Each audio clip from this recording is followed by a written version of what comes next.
നളന്ദ നമ്മുടെ ഇന്ത്യയിൽ ബീഹാർ സ്റ്റേറ്റിൽ ഉള്ള ഒരു ജില്ലയുടെ പേരാണ്. 1972 അങ്ങനെ ഒരു ജില്ല വന്നത്. പക്ഷേ നമുക്കെല്ലാവർക്കും അറിയാവുന്ന ഒരു നളന്ദ യൂണിവേഴ്സിറ്റി ഉണ്ട്.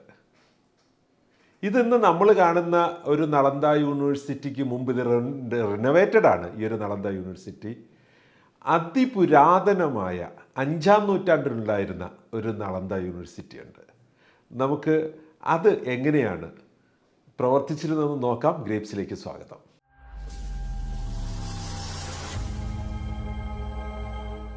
നളന്ദ യൂണിവേഴ്സിറ്റി 5-ാം നൂറ്റാണ്ടിൽ നമ്മുടെ ബുദ്ധിസത്തിൻ്റെ ഏറ്റവും വലിയ ഒരു പഠന കേന്ദ്രമായി മാറി. ബുദ്ധിസം എന്ന് പറയുമ്പോൾ നമ്മൾ പലപ്പോഴും വിചാരിക്കും ആ സന്യാസിമാർ സന്യാസത്തെക്കുറിച്ച് മാത്രമാണ് പഠിപ്പിച്ചതെന്ന്.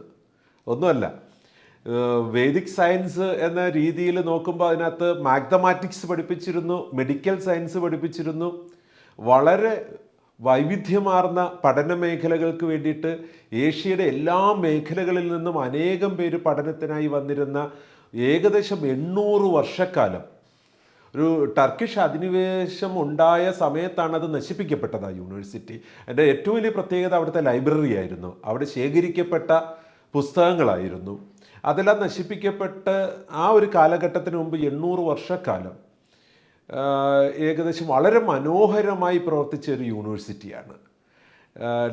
ലോകത്തിൻ്റെ ഒരു പ്രധാന മേഖലകളിൽ നിന്നെല്ലാം വിജ്ഞാന കുതുകികൾ തെരഞ്ഞു പിടിച്ച് വന്ന് പഠനം നടത്തിയിരുന്ന ഇന്ത്യയിലെ അതിമനോഹരമായൊരു യൂണിവേഴ്സിറ്റി. അതിൻ്റെ പേരിലാണ് ഗ്രേപ്സ് പുതുതായി ഇറക്കുന്ന അക്കൗണ്ട് ഏജൻറ്റ് സോഫ്റ്റ്വെയർ ഇൻട്രൊഡ്യൂസ് ചെയ്യുന്നത്. ഇതൊരു മൊബൈൽ ആപ്ലിക്കേഷനാണ്. ഗ്രേപ്സിൻ്റെ അക്കൗണ്ടിങ് സോഫ്റ്റ്വെയർ ഉപയോഗിക്കുന്നവർക്ക് സഹായിക്കാനായിട്ട്, ഗ്രേപ്സ് അക്കൗണ്ടിങ് സോഫ്റ്റ്വെയർ ഉപയോഗിക്കുന്ന ഹോസ്പിറ്റൽ മാനേജ്മെൻറ്റിനെ സഹായിക്കാനായിട്ട് ഉള്ള ആർട്ടിഫിഷ്യൽ ഇൻ്റലിജൻസ് ഏജൻറ്റിൻ്റെ തുടക്കമാണ് ഈ നളന്ദ മൊബൈൽ ആപ്പ്. ഇപ്പോൾ അത് വളരെ ചെറിയൊരു രീതിയിലാണ് ഇൻട്രൊഡ്യൂസ് ചെയ്യപ്പെട്ടിട്ടുള്ളത്. വളരെ സിമ്പിളായിട്ട് നമുക്ക് എത്ര രൂപ ക്യാഷ് ഇൻ ഹാൻഡ് ഉണ്ട്, അല്ലെങ്കിൽ പെറ്റി ക്യാഷിൽ എത്രയുണ്ട്, നമ്മുടെ ഓരോ അക്കൗണ്ടിലും എത്ര രൂപയുണ്ട്, നമുക്ക് റിസീവബിൾസ് ആയിട്ട് എത്ര രൂപയുണ്ട്, പേബിൾസ് എത്ര, ഇങ്ങനെ നമ്മൾ സാധാരണ അക്കൗണ്ടൻറ്റിനോട് ചോദിച്ച് മനസ്സിലാക്കുന്ന, അല്ലെങ്കിൽ പർട്ടിക്കുലർ ഒരാൾക്ക് കൊടുക്കാനുള്ള പൈസ എത്രയാണ്, ഒരു ടി പിയിൽ നിന്ന് കിട്ടാനുള്ളത് എത്രയാണ്, ഇങ്ങനെ ഒരു അക്കൗണ്ടൻറ്റിനോട് മാനേജ്മെൻറ്റ് പേഴ്സൺസ് ചോദിക്കുന്ന ചോദ്യങ്ങളുടെ ഉത്തരങ്ങൾ, ആ ചോദ്യം ഒഴിവാക്കാനായിട്ട്. ഒരിക്കലും അക്കൗണ്ടൻറ്റിനെ ഒഴിവാക്കാനല്ല കേട്ടോ. അക്കൗണ്ടൻറ്റിന് ഈ ഡേറ്റാസ് ഷെയർ ചെയ്യുന്ന ജോലി മാത്രമല്ലല്ലോ. വളരെയധികം ഒഫീഷ്യൽ കാര്യങ്ങൾ ചെയ്യുന്ന, അതിന് സമയമെടുക്കേണ്ട, അതിൽ ശ്രദ്ധ പുലർത്തേണ്ട ആൾക്കാരാണ് നമ്മുടെ ഹോസ്പിറ്റലിലെ അക്കൗണ്ടൻറ്റുമാർ. അവർ പലപ്പോഴും ഇതിന് നമ്മൾ ഒരു ക്വസ്റ്റ്യൻ ചോദിച്ചു കഴിഞ്ഞാൽ അവരുടെ ജോലി തിരക്കുകളിൽ നിന്ന് മാറിയിട്ട് ഇത് ചെക്ക് ചെയ്ത് പറയുമ്പോൾ നമുക്ക് ഇൻസ്റ്റൻ്റായിട്ട് ഇൻഫർമേഷൻ കിട്ടിയില്ലെന്ന് വരും. അപ്പോൾ ഇത്രയേ ഉള്ളൂ. നമ്മളുടെ ഫ്യൂച്ചർ ആർട്ടിഫിഷ്യൽ ഇൻ്റലിജൻസിൽ കൂടെയാണ് പോകുന്നത്. ഏറ്റവും പ്രധാനപ്പെട്ട ഹോസ്പിറ്റൽ ഒരു മേഖലയാണ് അക്കൗണ്ട്സ്. ഗ്രേപ്സിൻ്റെ accounts plus artificial intelligence enable ആകുകയാണ്. വരുന്ന വർഷങ്ങളിൽ AI ഏജൻറ്റ് മുഖേനയായിരിക്കും ഹോസ്പിറ്റൽ മുഴുവൻ അക്കൗണ്ട്സ് കാര്യങ്ങളും കമ്മ്യൂണിക്കേറ്റ് ചെയ്യപ്പെടുന്നത്. ഒരു അക്കൗണ്ടൻ്റ് നമ്മളെ ഓർമ്മപ്പെടുത്തേണ്ട കാര്യങ്ങളെല്ലാം തന്നെ ഈ നളന്ദ എന്ന് പറഞ്ഞ അക്കൗണ്ട് ഏജൻറ്റ് നമ്മുടെ മൊബൈലിലുള്ള ആപ്ലിക്കേഷൻ, അത് പ്ലേ സ്റ്റോറിലും ഉണ്ട്, ആപ്പ് സ്റ്റോറിലും ഉണ്ട്, അത് നമ്മളെ അറിയിക്കുന്നുണ്ടാകും. നമ്മൾ സ്വാഭാവികമായി അക്കൗണ്ടൻറ്റുമാരോട് ചോദിച്ച് മനസ്സിലാക്കുന്ന നമ്മുടെ ഫിനാൻഷ്യൽ സ്റ്റേറ്റ്മെൻറ്റുകളെല്ലാം തന്നെ ഡയറക്റ്റ് നമുക്കിവിടെ കാണാൻ പറ്റുന്നുണ്ടാവും. ചെറിയൊരു തുടക്കമാണ്.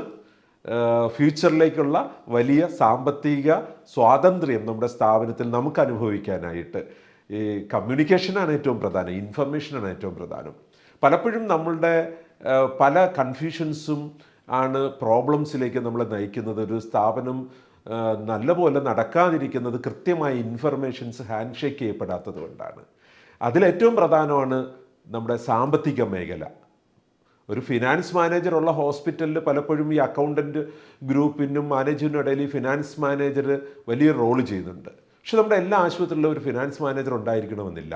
നമ്മുടെ ഈ സോഫ്റ്റ്വെയർ ഫിനാൻസ് മാനേജറുടെ റോളിലേക്ക് എത്തിയേക്കും ഫ്യൂച്ചറിൽ. അതിലേക്കാണ് നമ്മുടെ ശ്രമം. നിങ്ങളുടെ സജഷൻസും ഇതിൽ നമ്മൾ ആഗ്രഹിക്കുന്നത് വളരെ ചെറിയൊരു പോർഷനാണ് ഇൻട്രൊഡ്യൂസ് ചെയ്തിട്ടുള്ള ഒരു തുടക്കം എന്ന നിലയിൽ. അത് ഡൗൺലോഡ് ചെയ്യാം. നമ്മുടെ ഹോസ്പിറ്റലിൽ സാധാരണ നമ്മൾ പറയുന്നത് പോലെ തന്നെ ഹോസ്പിറ്റലിൽ അക്കൗണ്ട് ഉണ്ടാവണം, അതിൽ അക്കൗണ്ട്സിൻ്റെ പെർമിഷൻ ഉണ്ടാവണം. അപ്പോൾ നമ്മുടെ മൊബൈൽ നമ്മുടെ പാസ്വേഡ് ഉപയോഗിച്ചുകൊണ്ട് നളന്ദ എന്ന് പറഞ്ഞ ഗ്രേപ്സ് ഇന്നോവേറ്റീവ് സൊല്യൂഷൻസ് എന്ന് ടൈപ്പ് ചെയ്തിട്ട് അതിൽ നമ്മുടെ എല്ലാ ആപ്ലിക്കേഷൻസും കാണാം. അതിൽ ഏറ്റവും അവസാനമായിട്ട് ലിസ്റ്റ് ചെയ്യുന്നുണ്ടാവും നളന്ദ. അത് ഡൗൺലോഡ് ചെയ്യുക, അതിനകത്തേക്ക് ലോഗിൻ ചെയ്യുക. ഇപ്പോൾ വളരെ ചെറിയ കാര്യങ്ങളാണ് തന്നിരിക്കുന്നത്. അതിലെ സജഷൻസ് തരിക. അതിൽ നമ്മുടെ ഈ ഒരു ഏജൻറ്റ് എങ്ങനെ വർക്ക് ചെയ്യണമെന്ന് നിങ്ങൾ ആഗ്രഹിക്കുന്നു എന്നതനുസരിച്ച് നമ്മൾ ഫ്യൂച്ചറിൽ നിങ്ങളുടെ ഒപ്പം ഉണ്ടാവും. Thank you.